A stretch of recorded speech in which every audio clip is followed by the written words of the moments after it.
Police अधीक्षक दर्शन दुगड। आज रोजी सकाळी कॉलेज स्टॉपच्या ठिकाणी एक फुगे विकणारा व्यक्ती होता।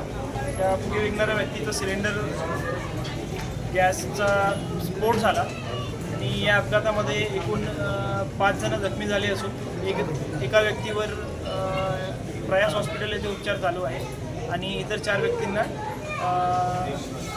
नाशिक येथे उपचाराकामी पाठविण्यात आलेले आहे। परिस्थितीवर आम्ही लक्ष देऊन आहोत। यामध्ये कोणत्याही व्यक्तीची मृत्यू वगैरे किंवा असा काही प्रकार झालेला नाही।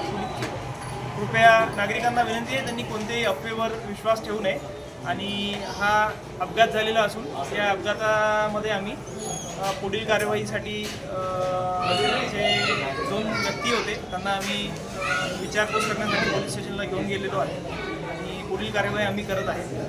नागरिकांना विनंती आहे की त्यांनी